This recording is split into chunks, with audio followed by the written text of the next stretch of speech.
Assalamualaikum, hai. Nama abang Muhammad Izzazmi Muhammad Saleh. Hari ini kita akan mendalami berkenaan dengan tajuk asas algebra.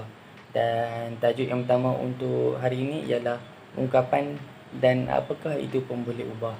Harap adik-adik boleh mengikuti pembelajaran yang bakal adik tonton ni. Sebelum memulakan pembelajaran hari ini, dinasihatkan dan disyorkan bahawa adik-adik mempunyai kertas dan alatan tulis untuk memudahkan adik-adik menjalani nota, dan adik-adik akan lebih faham sekiranya adik membuat nota ringkas yang boleh dirujuk pada bila-bila masa pada masa akan datang. Ini hanyalah nasihat dan disyorkan untuk adik-adik untuk lebih proaktif. Kita terus kepada topik perbincangan kita pada hari ini. Yang pertama, untuk memahami topik ini, kita perlulah memahami istilah-istilahnya. Istilah-istilah inilah yang membantu kita untuk memahami dengan lebih mendalam dan lebih jelas akan topik yang kita mahu pelajari. Di dalam asas algebra terdapat dua istilah yang sangat penting yang perlu adik-adik fokuskan, iaitu pemboleh ubah dan pekali. Pemboleh ubah ialah suatu kuantiti yang tidak diketahui nilainya, manakala pekali ialah nombor yang kita gabungkan dengan huruf-huruf, iaitu pemboleh ubah itu sendiri. Penggunaan huruf iaitu sesuatu pemboleh ubah boleh diwakilkan dengan huruf abjad, iaitu X, Y, Z, dan apa-apa lagi seperti A, B, C, D, dan E yang mana adik-adik suka. Dan yang keempat ialah hasilnya gabungan dari antara huruf dan nombor ini akan menghasilkan satu istilah, iaitu ungkapan algebra. Terus pergi kepada contoh-contoh untuk membantu adik-adik lebih faham apakah yang dimaksudkan dan diterangkan oleh abang seperti tadi. Contoh yang pertama di sini kita boleh lihat, iaitu suatu blok mengandungi S blok. Contoh ini, situasi ini menunjukkan bahawa kita tidak tahu berapakah bilangan blok kayu di dalam beg tersebut. Sebab itu kita wakilkan dengan S. Mudah kan? Yang S ini kita dipanggil sebagai pemboleh ubah. Maksudnya di dalam beg tersebut kita tak tahu nilai blok kayu, berapa blok kayu dalam 10 ke 8 ke 7, kita tak tahu. Jadi kita jadikan ketidaktahuan itu sebagai S. Dan contoh yang kedua ialah bagaimana kita nak menunjukkan hasil tambah di dalam pemboleh ubah algebra. Di sini dia nyatakan 3 blok kayu dimasukkan ke dalam beg itu. Seperti yang adik-adik faham tadi, X itu ialah bilangan blok kayu yang kita tak tahu.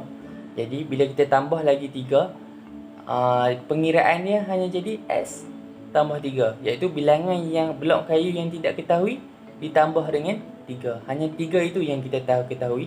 Dan X ialah suatu kuantiti, satu pemboleh ubah yang kita tidak tahu nilai dia. Dan contoh yang ketiga, 4 blok kayu dikeluarkan daripada beg itu. Contoh yang ketiga ini menunjukkan operasi menolak, di mana terdapat 4 kayu dikeluarkan daripada beg tersebut dan kita gunakan X tolak 4. X itu maksudnya kita tak tahu berapa jumlah dalam tu dan kita tolak dengan 4. Sebab tu dijadikan jawapan dia, jumlah blok kayu yang tinggal di dalam tu ialah suatu jumlah yang tidak tahu, tolak 4. X tolak 4. Dan contoh yang keempat ialah bilangan blok kayu di dalam beg itu dibahagikan sama rata kepada 2 orang bahagian. Jadi kita masih tak tahu bilangan blok kayu di dalam beg tersebut. Jadi kita perlu dan masih boleh wakilkan jumlah bilangan di dalam blok kayu di dalam beg tersebut dengan X, iaitu X kita bahagikan kepada 2 orang. Jadi X bahagi 2.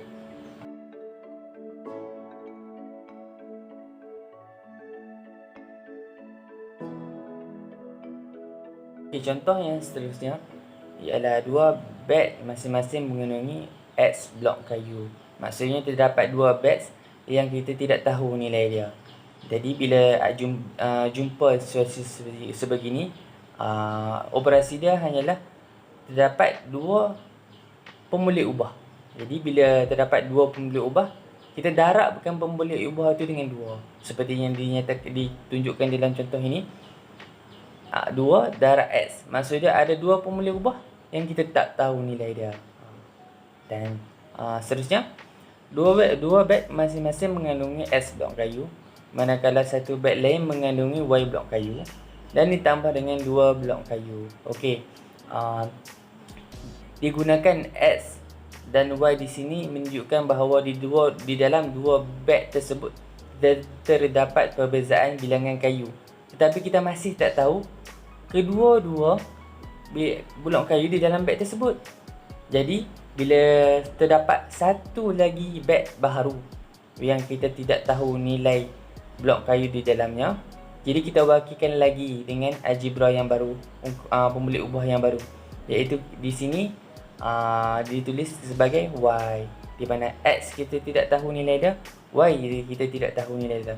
Jadi jumlah di dalam beg kedua-dua itu berbeza. Jadi kita tidak boleh nyatakan X kepada ketiga beg.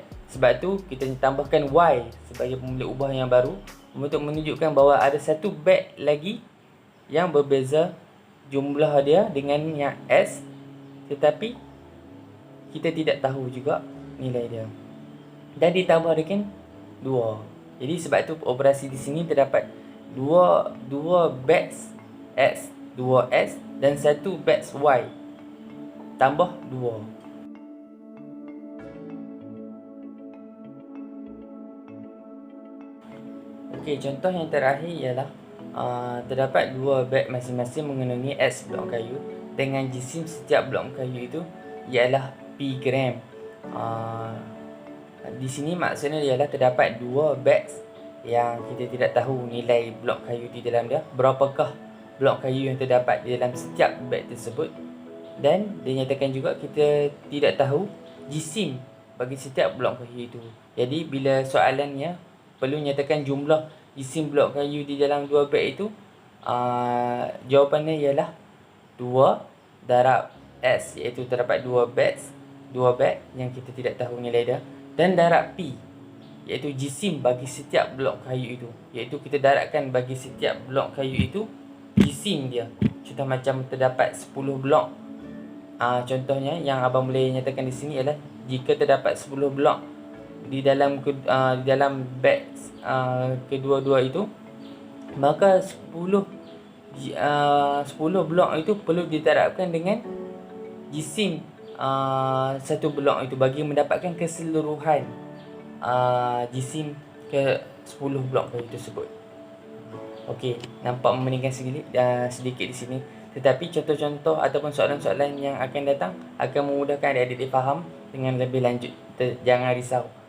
Tajuk ini adalah sangat mudah walaupun permulaannya nampak macam payah, sebab tajuk ini perlukan praktikal dan latihan yang baik dan berkualiti. Okey, sampai kepada ringkasan bagi topik yang pertama ini, iaitu tujuan algebra ini diadakan ialah digunakan untuk menyelesaikan nilai pemulik ubah, iaitu suatu nilai yang kita tidak tahu akan nilai sebenarnya. Ia akan memudahkan para pengira adapun adik-adik pada masa akan datang untuk tahu, untuk mencari nilai-nilai pemulik ubah yang kita wakilkan sebelum kita mengira. Dan yang kedua ialah tugasan. Terdapat kuis dan soalan ringkas yang disertakan di dalam laman web ini. Harap adik-adik boleh menjawab dengan tekun, dan ia bakal membantu adik-adik untuk lebih faham berkaitan dengan topik ini. Yang ketiga, tips bagi topik yang pertama ini ialah mengetahui nilai yang manakah ialah pemulik ubah. Kita kena tahu apakah nilai yang tidak dinyatakan di dalam sesuatu situasi, agar kita boleh wakilkan agar kita dapat mewakilkan sesuatu situasi itu dengan pemulik ubah yang tepat. Dan seterusnya, keyword bagi topik yang pertama ini ialah pemulik ubah ialah satu nilai yang tidak ketahui. pemulik ubah itu ialah satu nilai yang kita tidak ketahui. Jadi